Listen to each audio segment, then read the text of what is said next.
Hello, this is Dr. B. I appreciate you stopping by. We thought it might be helpful if we provide an audio series based on the book Speak Softly, Love Loudly, Uncommon Sense for Raising Healthy and Successful Kids. So, stand by. Let's get to it.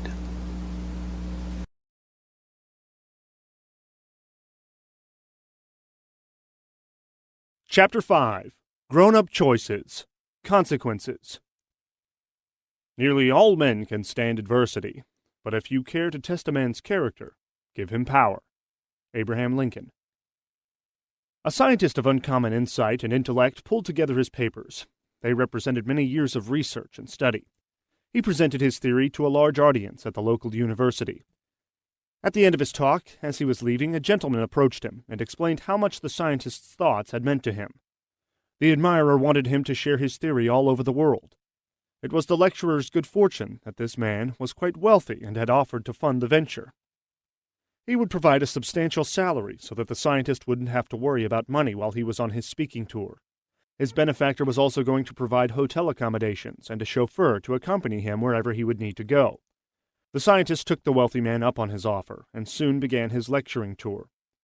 He went from city to city, explaining his theory and leaving his audiences in a state of awe. The chauffeur took him from place to place, and they over time became good friends. After about a year and a half of travel and lecturing, the scientist became tired of all of the public speaking. The chauffeur shared with him that he had sat through every one of his lectures and had memorized them, as well as answers to questions his audience had asked. The chauffeur would be happy to give the scientist's talks for him and provide the lecturer with a break. They would switch roles. The audiences would never have to know that it was actually the chauffeur who was giving the talks. In the meantime, the scientist would take the role of the chauffeur and sit in the background. They proceeded with their plan. The chauffeur lectured, explaining the intricacies of the scientist's theory, answered questions, and the two of them moved on from city to city. Things went quite smoothly. The chauffeur enjoyed the attention, and the scientist his break. Then one day the substitute delivered the speech, and at the end came a time for questions and answers. Several questions came up, and the impersonator answered them, just as usual, having memorized the scientist's answers. However, in the back, a man stood up and asked a question that cut to the bone of the scientist's theory, something that had never happened before. The lecturer stood frozen. He hesitated and then responded, "That is the stupidest question I have ever heard. And just to show you how stupid it is, I'm going to let my chauffeur answer it." Matters not being what they seem are but one area parents of growing children are forced to face. Deceit is only one behavior needing correction. How to correct for such misbehavior involves choices. Disciplining a child is meant to motivate them to change in a positive direction. It is a means of encouraging healthy choices by giving consequences for negative behavior. Parents are constantly faced with the choices of how to discipline. The struggle is to recognize what actions will teach the lessons that children need to learn. The complication is that different consequences influence different children differently. Some consequences work best for certain children, while different consequences are needed for others. There are children that will respond to the loss of their allowance, while others simply need a stern look. Other children will respond to losing phone privileges or being separated from others. Parents should not expect that the same consequences have the same results for all children. In addition, personalities, as well as individual likes and dislikes, play a major role in what forms of discipline will be effective. If you want to know what will motivate your children, watch how they spend their time, spend their energy, and spend your money. Watch how, where, and with whom they play. These observations will give valuable clues as to what their likes and dislikes are. Furthermore, this information will provide leverage for giving appropriate and adequate consequences. Consequences for misbehavior involve taking away something that is wanted or giving children something that is unwanted. On the other hand, rewards involves giving something that is wanted or taking away something that is unwanted. Therefore, consequences of giving what isn't wanted or taking away what a child wants serves to motivate them by the inconvenience and discomfort that are created. Since discipline can be approached like stepping up on a ladder, we will begin by looking at the mildest consequences and then build to the more substantial. Each increasing step carries with it bigger penalties. However, it is the child who determines the need for heavier consequences. They do this by voting with their behavior. A parent's role is to notice their behavior and respond accordingly. Our responses to children's behaviors should be pointed out to them as being a result of their choices. Once an offense occurs, the process of escalating consequences can begin. It starts with the lowest consequence, thought to do the job of correcting. However, even the strategy of escalating consequences has its exceptions. For example, blatant disrespect or injuring others requires more significant consequences than a timeout or being sent to one's room. The behavior that prompts a parent's action is too severe for a mild consequence. It's been said that the punishment needs to fit the crime. It would be ridiculous to begin at the bottom of the ladder in this case. There will be times when giving consequences will involve jumping to a higher level of the ladder very quickly. Gradually climbing doesn't always work.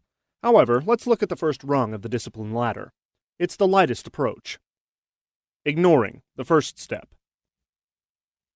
The first action in disciplining a child can be inaction. However, this approach needs to be calculated and deliberate. Many times young children will behave in a way that is intended to capture our attention. By ignoring their behavior, the reward for the behavior is removed. The end result is there is no payoff, so a child learns it's not worth the effort. They must seek other, more appropriate means of getting attention. For example, a child can be taught to openly ask for attention or wait until others have finished with what they are doing to get what they want. This can also help them tune into the rights and feelings of others. Another situation where ignoring is very useful is in combating whining. This approach is actually a combination of ignoring and warning. When a child whines, parents can deliberately and obviously ignore them and then turn to the child and say, "I can't hear you when you're whining." The message is sent that a parent won't listen to nagging or complaining in that annoying tone of voice. That's what whining is. At times it is necessary to repeatedly ignore and warn. When whining continues, heavier consequences may be needed. More appropriate ways of getting attention can be encouraged by a parent ignoring and warning. There are also times when little behaviors aren't important enough to bother with, and giving attention to them would only encourage them further. Unless rules are broken or a child's behavior has become overly annoying, action isn't called for. Now, having said all that, ignoring a child's behavior is not always possible or practical. Ignoring may not always feel comfortable for a parent, so redirecting can be used in its place. There will be times, particularly with young children, when a parent has difficulty ignoring or feels overwhelmed by a child's energy, but doesn't feel heavier consequences are warranted. Young children are easily distracted and have short attention spans. Parents can use this normal aspect of youth to their advantage. A small child tugging at a mother's skirt can be redirected by showing how nice the toy is across the room, or pointing out what the dog is doing. The usual result is that a young child will go to investigate. Even a teenager can be approached at times with redirection. It is especially effective if reminding them of something they want to do. For example, making a phone call, taking the car, or going out with friends can be useful distractions. But, as with most good things, ignoring and redirecting can turn bad. Ignoring can become an excuse for laziness when other measures are really needed. Be sensitive to the call for heavier consequences and be willing to climb up the discipline ladder. Warning, the second step. The next rung of the ladder of discipline involves telling a child that what they are doing needs to stop. A warning can be openly stated, or a child can be reminded of an agreement they have made. This warning can also be given in the form of a look or a gesture. There is a story of two boys playing outside. The mother of one boy called to him and told him to come home. He pretended not to hear. The mother called a second time, and the child continued to ignore her. His friend asked him why he didn't respond to his mother's call. The little boy said, "I don't have to go until she yells my middle name." Warnings should not be seen as suggestions or pleas. Children learn quickly how serious we are and where we have placed the boundaries. A warning is a courtesy by the parent that allows a child to avoid heavier consequences. They do this by stopping unacceptable behavior before the situation and accompanying consequences get worse. The warning phase can be a trap, however, particularly for moms. Too often a mother will approach her child, wanting them to understand why they should stop doing what they are doing, or do what they have been told to do. A mother can worry that her child will get upset or feel hurt. Some mothers become concerned that their child will be angry with them and not like them, so they repeatedly warn and hope their child will respond. However, their child knows that the situation can be pushed much further. The mother continues to hope that eventually their child will understand, or they will simply stop and do the right thing. The usual result is frustration. The parent ends up giving up or becoming very angry and lashing out. The fact of the matter is that repeated warnings do not work. A common solution for structuring the last warning is to use the 1-2-3 method. The parent looks at the child, tells them that if the child doesn't comply by the count of 3, they will receive a consequence.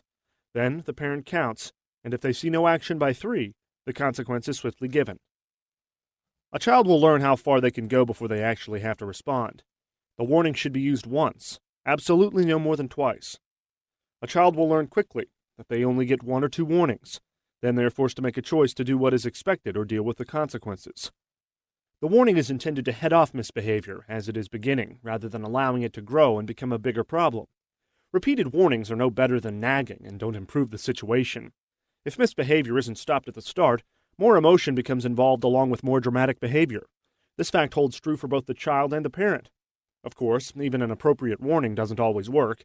A child can remain stubborn and disobedient, which takes us to the next rung on the ladder. Removal, the third step. When warnings fail, this doesn't mean the parent has failed, but that a child has made a bad choice. However, more action by the parent is needed. The next rung on the ladder needs to be stepped upon. This step involves the consequence of removing the child from the situation. It also includes removing any rewarding factors like attention or being included. One such method is putting a child on silence. On silence. Silence is golden, or so goes the old saying. Sometimes silence can be quite useful.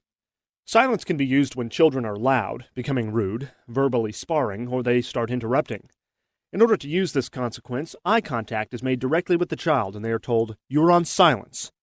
What on silence means should be explained to the child prior to using it.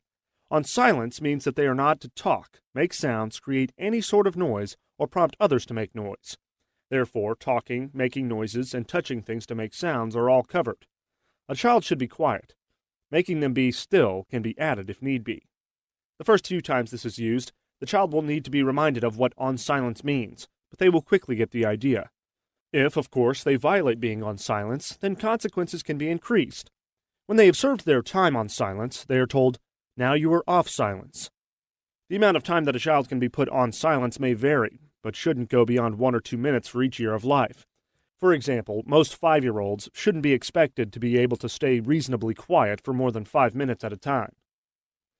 After placing a child on silence, it is good to talk about what happened that caused them to be placed on silence, and to identify what action needs to be taken to avoid the same consequence in the future. This way, they can learn from the experience and are more likely to avoid repeating the same behavior later. Debriefing allows a child to become aware of their inappropriate behavior, as well as to have to take responsibility for it. Appropriate alternative behavior should always be pointed out. Older children should be able to identify the reasons for their consequence. However, if silence is used for a child who is very young and they don't appear to understand the reasons they were on silence, a parent can explain the reasons to them. But if a child is being belligerent or otherwise uncooperative, once again, the principles of escalating discipline may be used. And remember the no discussion principle for delivering discipline. Once an offense has occurred, don't give explanations for your actions or try to reason with your child, and don't allow your child to give excuses. So give the consequences and discuss the matter afterwards. After the consequences are over, the child is less motivated to argue because arguing isn't going to help them avoid the inconvenience. After the consequence has been given, and they've done their time, the child is much more open to listening to what you have to say about the inappropriate behavior. The focus can be on the problem, and not avoidance or excuses. But being on silence may not be enough, and so we move on to timeout. Timeout. The use of on silence as a consequence allows for a child to remain in the company of others, but not to speak or make sounds. Many children find this adequately uncomfortable, because of having to control the compulsion to talk and be involved with others. However, if silence is not adequate, then the use of timeout can be applied. This approach is quite similar to the old go stand in the corner routine. When using timeout with a younger child, the use of a small chair facing the corner usually works best. If it is an older child, you can either use a chair or have them stand in the corner. They are to look straight ahead, not to talk or make noise, and they are not to move from their position. A child needs to remain facing a wall or corner until the timeout is completed. The time period for a timeout can last from a few minutes up to a half hour. The general rule of thumb for time is to give 1 minute for each year of a child's age. However, if a child shows a lack of cooperation in taking their timeout, the timeout can be started again, or some additional time can be added. Limiting the time for timeout should be taken seriously. Be mindful that a very young child will have difficulty sitting for long periods of time. Excessive time could be a setup because it will push a child beyond their ability to control their energy. The result is the need for more discipline. A sense of frustration and failure will then be created for both the child and the parent. There may be times when it is not convenient to have a child sit in a timeout chair. It may be bedtime, or friends may be visiting, or you may be at another person's home. So another form or place of timeout can be used. For example, a child can sit on the edge of the bed, sit in the car, assuming that would be safe, or they can sit in another chair or another room. Some situations call for a parent's use of their imagination. Timeout is a logical extension of on silence and can even be used while driving. A child can be placed on silence or timeout while occupying their seat in the car. If there are other children in attendance and they attempt to engage a child who is in timeout, they can be placed in timeout as well. Having to be quiet is added to by the inability to move around. A primary principle behind this approach to discipline is that the child is removed from any social and physical reinforcers. They don't receive the attention of other people or get to participate in activities. They don't have the convenience of toys, television, radio, computers, and video games. In other words, it's no fun. The whole experience is rather boring. After the timeout is completed, the child should once again be asked the reason for the timeout, as with being on silence. What should be done in the future to avoid these consequences can be reviewed. But sometimes removing attention and participation for a child is not enough. Sometimes the child needs to be removed. To your room. The logical extension of timeout is for the child to be sent to their room. This is a more substantial form of consequence because a child is taken further away from activity and attention. This consequence also lasts for a longer period of time. The approach involves a child being isolated for a given amount of time.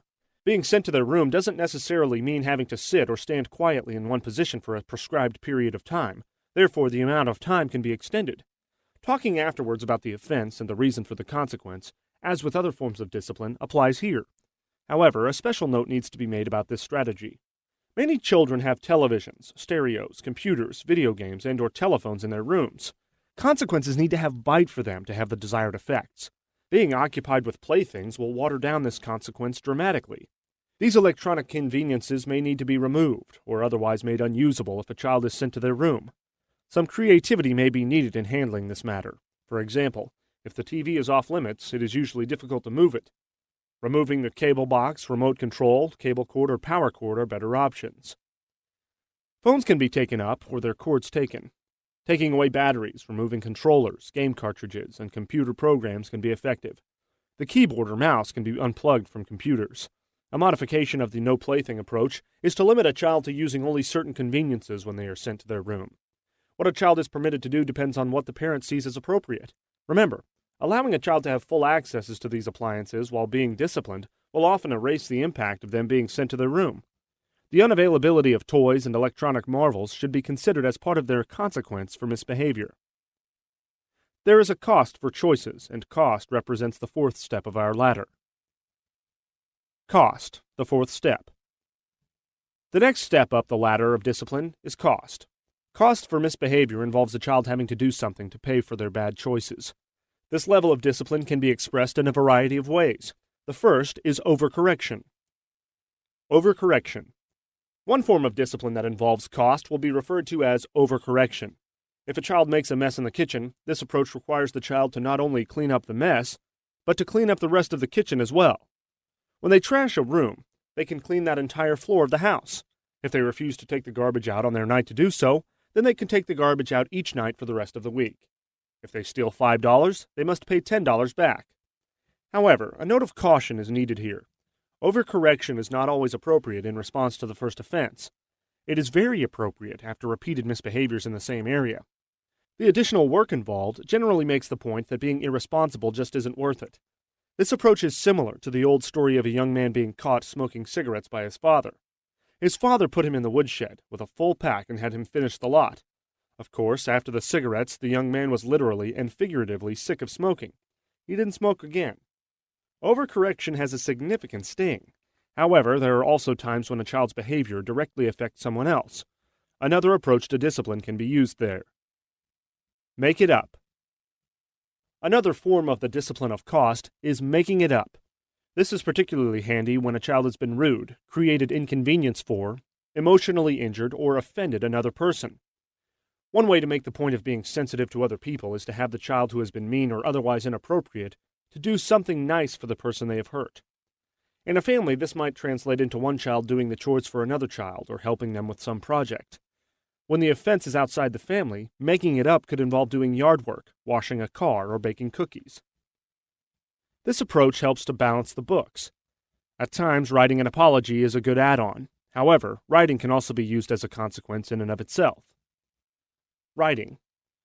Writing can be used as a consequence. Copying or writing can be used to remind a child of what is appropriate and acceptable and what is not.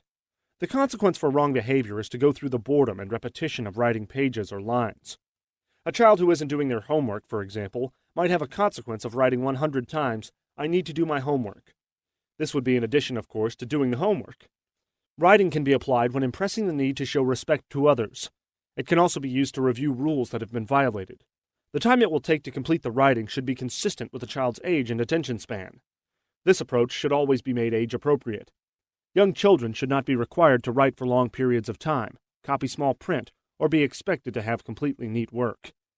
Words should be printed with large letters for younger children to copy. There are at least 3 forms of this type of discipline. The first is repetitive writing. Repetitive writing involves rewriting or copying lines or a paragraph. When a child is finished, they have produced multiple copies of the same thoughts. Essay writing is the second type of writing as a consequence. An essay involves writing down a story about what happened. It includes any insights into the situation, the child's behavior, and how they affected other people. What to do in similar situations in the future should also be explored in the essay. Anything else a parent sees as appropriate can also be included. Discussing with the child what they've written is a good idea. The third form of writing as discipline is the personal letter. This approach is very appropriate when others' feelings have been hurt. It can include acknowledgement of what was done and statements that take personal responsibility. An apology is appropriate to include. Whenever possible, it is best to have the child hand the letter to the person or persons involved. If this is not possible, use the mail. While writing emphasizes taking personal responsibility, another strategy, tolls and fines, involves being charged for an offense. Fines and tolls. Other consequences involving costs that can be quite effective are fines or tolls. It is a particularly effective technique with children who are very mindful of money. Unacceptable behaviors can come with a financial cost. For example, money can be taken away from allowances for misbehavior. One thing that should be kept in mind when this method is used is that it needs to be kept on a very concrete level. Children need to see and feel what is happening. If money is to be taken from an allowance, the child needs to be physically given their total allowance, and then their fine amount should be counted out in front of them and taken from their own hand. Therefore, they can literally see the loss of those funds, which makes it much easier to tie the consequence directly to their misbehavior.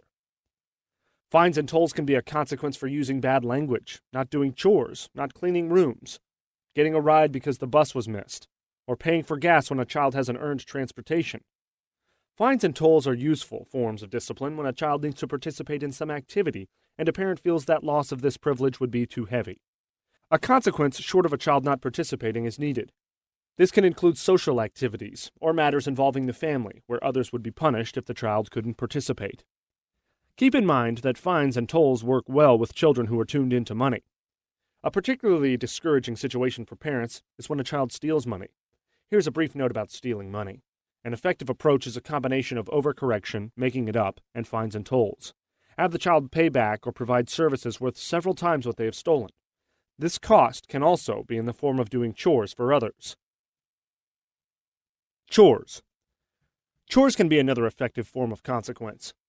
But this means giving chores in addition to what is normally required. These additional chores can be anything from cleaning areas of the home to picking weeds out in the backyard. When regular chores are done and not done well, a child can be required to do that chore over and more often. While choosing which chores as consequences to give, it's best to choose some that the child isn't fond of. Chores can also be given in response to irresponsibility or to make up for hurting another person. The child can do chores for them. Cost in this form, as well as others, can be a highly efficient form of discipline. However, there will still be times when the next step up the discipline ladder is needed. Loss. Loss, the fifth step. Many parents become confounded when trying to discover what consequences will motivate their children or teenagers. Parents should remember that in most instances, they still control 3 influential areas of their children's lives. Since children are not independent, they must look to us for most of their wants and needs. Until they grow up, children still depend on parents for the 3 C's influence. These powerful motivators are cash, cars, and conveniences. A child is not financially independent. They tend to get their money from their parents. This covers the cash we give them, allowances, expenses paid for them, and any other financial matters parents choose to cover. Parents have the power to give and take away financial benefits. Children don't have a clue how much their parents actually spend to keep them comfortable. Until they are out on their own, parents shouldn't expect them to understand. But the use of financial leverage can be understood. The next area of influence is the horseless carriage, the car. Children want to ride. They can't easily get around without us. Kids cannot get to the places they want to be unless we provide the automobile or give them a ride. A young child doesn't get taken places as a consequence for unacceptable behavior. A teenager can have their car, keys, or license taken from them for breaking the rules. A car to a teenager isn't simply a machine made of metal that replaced the horse. The automobile is an emblem of prestige, a symbol of independence and coming of age. Its use makes them feel powerful and grown up, but the importance doesn't stop there. Social aspects also come into play. What friends and peers think by seeing them driving is very important to them. Therefore, parents can choose how to use the car to motivate their child to exhibit healthy behavior. The third area of influence is conveniences. This matter refers to the use of electrical appliances. Electronics include televisions, radios, stereos, computers, video games, home phones, and cell phones. A child does not have open access to these conveniences unless parents provide them and allow their use. Parents need only to observe their child's activities for a short while to see how important electronic devices are to them. The time a child spends using and talking about these appliances is a dead giveaway to their importance. These conveniences represent another potent way of motivating children through giving them or taking them away. In other words, the 3 C's of influence show that parents can still motivate their children even when they have doubts. They control a child's buying power, what they can have, what they can do, where they can go, and who they can be with. These facts don't imply total control, but do show a great deal of influence. Parents should commit to taking advantage of this leverage they have and to exert appropriate control. These privileges can be removed without violating a child's rights. The most important needs of love and safety can still be met. Rights and privileges. Our next choice up the discipline ladder is an extension of sending a child to their room. However, it may or may not involve being confined and is more focused on the loss of being able to go somewhere or not getting something that they want. They just can't do what they want to do. This is the loss of privilege. It needs to be explained that the loss of privilege does not imply the loss of a child's rights. Children have a right to be treated respectfully and to be loved. They have the right to be provided with food for their stomachs, a roof over their heads, and clean clothes on their backs. A lack of these items could be labeled as abuse or neglect. However, while a child has rights in these areas, the use of cars, being taken places, having money, and the use of telephones, video games, televisions, computers, and the like are not rights. These are privileges and therefore can be removed. They can be used as consequences. Privileges can be taken away without violating a child's rights or otherwise injuring them. They are not essential to a child's well-being. A child can live well without these things, and some people would argue, better. But food, shelter, and clothing would be inappropriate to take away from a child because these involve some of their basic needs. Being heard and respected could be thrown into this batch of rights as well. The difference between rights and privileges has become an area of confusion for many parents because they are not sure where rights end and privileges begin. Respect their rights, however, legitimately restrict their privileges. Restriction. Restriction is the first example of using privilege for disciplining a child. This consequence usually focuses on the loss of an important privilege. However, it can involve the loss of more than one privilege and may be enforced for a long period of time. It is often used for longer periods for more serious offenses and shorter times when children have committed lesser offenses. Restriction can, for example, involve no contact with friends for a prescribed amount of time. This is a form of interpersonal restriction. Interpersonal restriction would involve not being allowed to be with friends. Friends would not be permitted to see the child, and a child would not go to see them. Telephone contact could also be forbidden. A child is isolated from peers for a time. A more severe and serious form of this consequence is permanent restriction. This method is used when certain individuals are being a considerably bad influence. However, this consequence should be used sparingly and with adequate explanation to a child. Basically, restriction implies that something can't be done or touched. The loss of privilege also involves something that is desired being taken away. Restriction includes taking away toys, electronics, or friends. Its degree depends on the size of the offense. Restriction involves creating temporary taboos. Violation of restriction warrants even heavier consequences. Grounding represents such a higher level of restriction. Grounding. Grounding involves taking away a child's ability to go places. They lose their mobility. This form of discipline limits being with their friends, as well as participating in many other activities. Grounding can be combined with any other losses of privilege during the grounding period. Just as an airplane can get grounded and is stuck in one place when something is wrong, so a child too can be grounded for wrong behavior.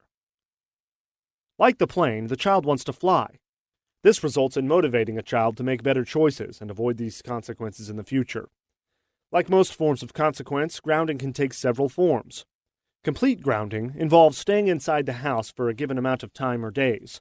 Complete grounding involves having to stay in the house, but it can be modified to staying within the boundaries of a child's own yard.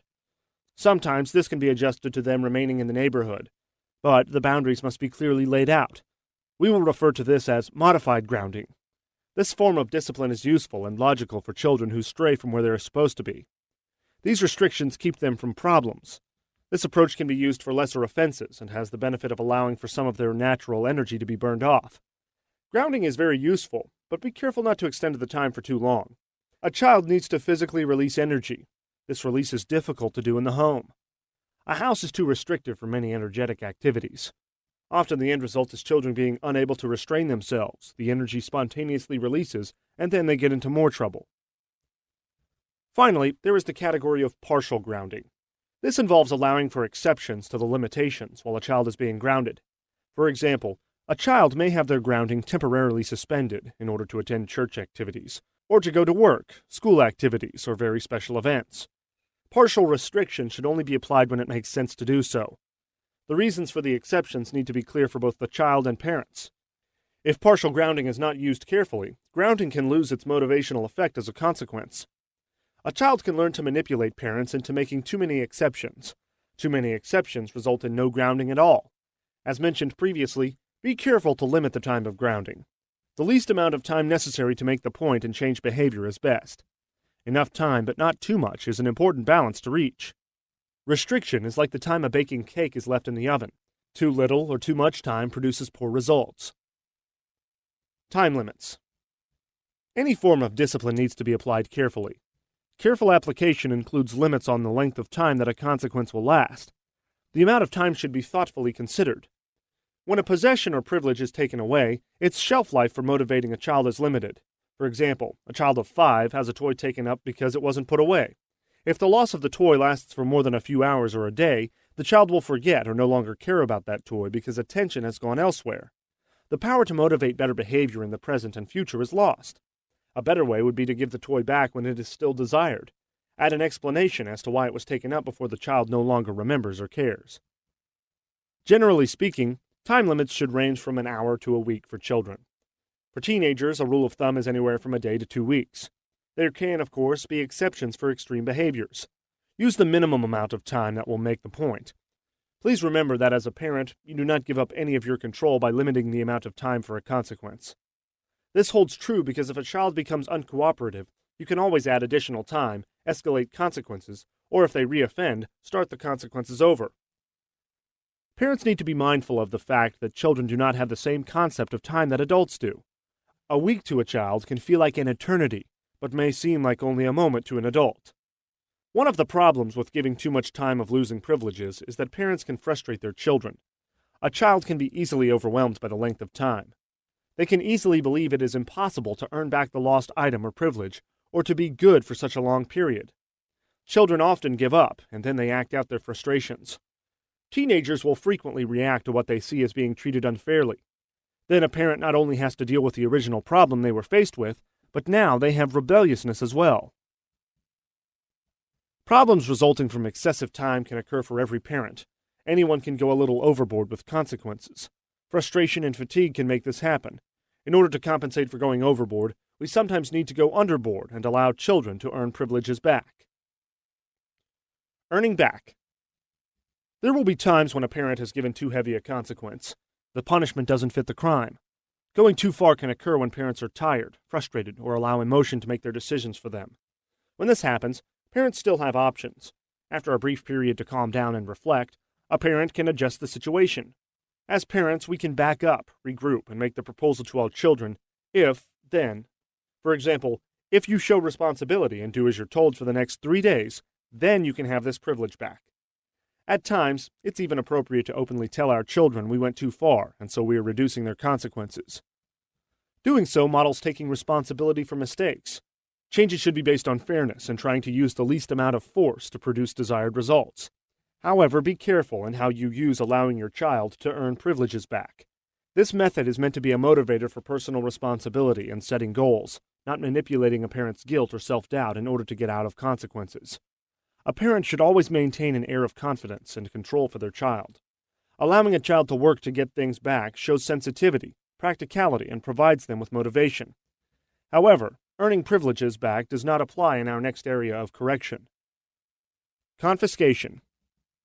There are times, however unpleasant and disappointing, that a concerned parent must take action to protect children against themselves.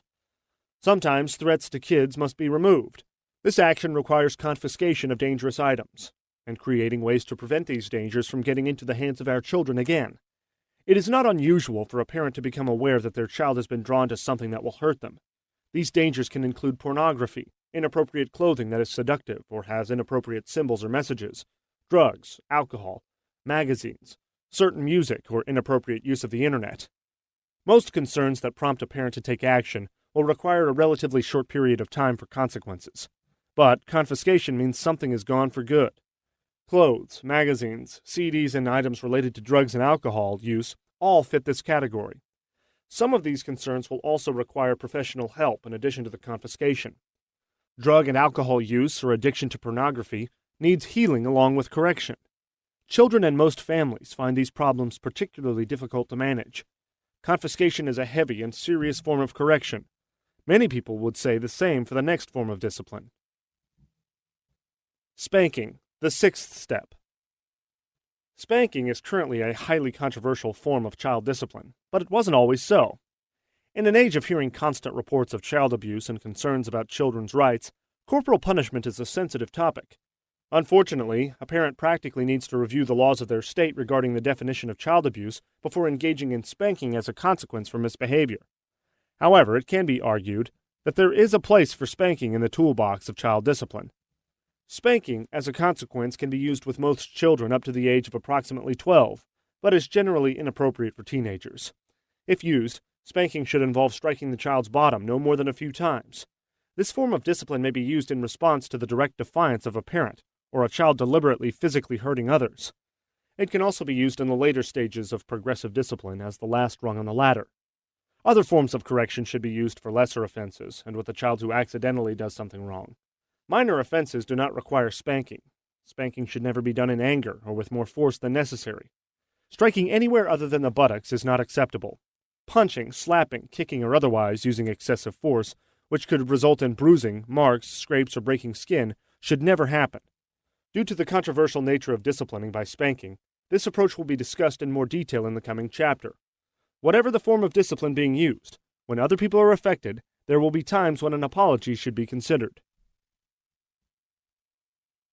Apologizing. Apologizing for misbehaving and hurting others is appropriate. It is what most parents would like to see from their children. However, a special note should be made about making a child apologize as a consequence for misbehavior. It is socially acceptable and morally appropriate to apologize. Many times we want our children to apologize, and of course we should encourage them to do so. But children are not always ready to apologize when we want them to. A real apology involves feeling sorry for what was done and owning up to responsibility. Sincerity is the hallmark of an apology. Therefore, a forced apology can actually be no more than a lie. This happens when anyone apologizes and does not mean what they say. Time a child's apology in such a way that they can say it with sincerity. Rushing them isn't the answer. Have them apologize so that it has some meaning. In general, apologizing is useful when a child has done something wrong that affects another person. This approach not only teaches responsibility, but also sensitivity for others. We need to learn to respect and care about others. However, sometimes it takes more than reminding them of what is appropriate. There are times when contracts are needed. Contracts. An area related to discipline is contracting. When parents repeatedly see children run into the same problems or have concerns about a potential problem so profound that it can't be permitted to happen even once, they can sit down and institute a contract with the child. Contracting involves writing down and signing what has been outlined. The outline includes parents' rules, expectations for behavior, timeframes in which things need to be taken care of, and the consequence that will ensue if violations occur. Another recommendation is to include how parents will be available, give support, and provide assistance for the child. Positive consequences for good behavior can also be included in a contract. The best way to contract is to put pen to paper and not just talk. Spelling out the responsibilities for the child as well as the responsibilities and responses on the part of the parents is needed. Such a contract can be posted on the refrigerator for a younger child. It can include a chart to visually keep track of their progress. Remember to keep it simple. When a contract is for an older child, all parties should be given a copy of the contract. The contract can be referred back to at a later date if there are violations, concerns, or questions. This referral process can avoid arguments over what the rules are and what is expected.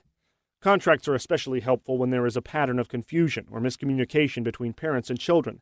They are also helpful when children tend to deny knowing what was expected of them. Contracts can be combined with various types of discipline. Different forms of discipline may be combined as well. Combinations of disciplines. While the various forms and choices of discipline have been presented separately in this chapter, they do not have to be used individually. Keeping in mind the goal of using the minimum amount of discipline to get the point across can mean combining different forms of consequences and not necessarily jumping up to the next level. However, consequences from different levels may also be combined depending on what is fair and will motivate a child. Consequences of removal, cost, loss, and spanking can be combined in innumerable ways. Apologizing can be included as well. The bottom line is to take an approach that works. Parenting effectively requires flexibility and creativity. These principles apply to correcting children as well as elsewhere. If several consequences do the trick, that's fine. Conclusion. We need to remember how powerful our influence as parents is. Surveys continue to confirm that when children are asked who the people are in their lives with the greatest influences, they don't put peers or superheroes at the top of the list, but they point to their parents. So regardless of what the media might imply, parents remain the most influential factors in a child's life. Therefore, what we model and how we behave is seen and then practiced by our own children. How parents cope with life and what they make to be their priorities are seen and digested by children. They are like little sponges that soak up all that is going on around them. The do as I say and not as I do philosophy just doesn't cut it. Our children watch and follow what we do much more than listen to what we say. The quote at the start of Chapter 2 applies all too well. Parents shouldn't live their lives like hell and expect their children to behave like angels. This includes how parents discipline. Once we've attended to our own behavior and recognize our influence on our own children, we are ready to consider how to discipline them. Being disciplined ourselves puts us in a good position to discipline our children. When choosing how to discipline, the first choice should be to use logical consequences whenever possible. Added to this is the use of escalating consequences. Deciding on what consequences to employ should be based on how serious the offense is, as well as what motivates a particular child. How well a child accepts their consequences determines the need for more consequences. Whenever possible, a logical connection between a child's actions and the consequences should be made. Consequences should also be given swiftly. The closer the time between the offense and the consequence, the better the connection in a child's mind. One action can be seen as causing the other. Consistency is another important part of effective parenting. There is no excuse for inconsistency. Inconsistency is the quickest way to kill the effectiveness of any form of discipline. Parents need to be consistent and also need to learn to forgive. A child needs a lot of forgiveness because they have much to learn and will make many mistakes. Once the consequences for an offense have been paid, it's time to move on and remind a child they are loved. Harmony needs to be restored. Harmony in the home depends in part on knowing what to expect and having consistent and fair rules. Intolerable behavior must not be tolerated. Maintaining love and constantly communicating its presence should occur regardless of misbehavior. Therefore, 3 principles of discipline should be kept in mind regarding a parent's attitudes. Parents need to love their children enough to discipline them. They need to love their children enough to teach them how to appropriately behave. And parents need to love their children enough to raise them in an emotionally healthy home. Being healthy involves a sense of balance. This balance includes parents picking their battles. Some are worth fighting and others are not. One situation is important, while another is not. Balance also includes not being overly critical of children or excessively lenient. Be watchful and see what is and is not really a problem. If we do find a problem, we need to remember to separate the violation from the violator. We can hate the act, but we need to love the actor, our child. Venting our anger or frustrations on our children is not the same as disciplining them. Parents can't realistically expect children to do right when they do wrong. We need to be healthy and consistent. In this way, our children see that we practice what we preach. Love, respect, sensitivity, and discipline, while allowing for self-expression, are all part of balanced parenting. Good parenting requires discipline for parents and children alike. Unfortunately, there will be times when parents will see the need for extreme measures of discipline. This takes us to our next chapter. Now we face the 6th step and more.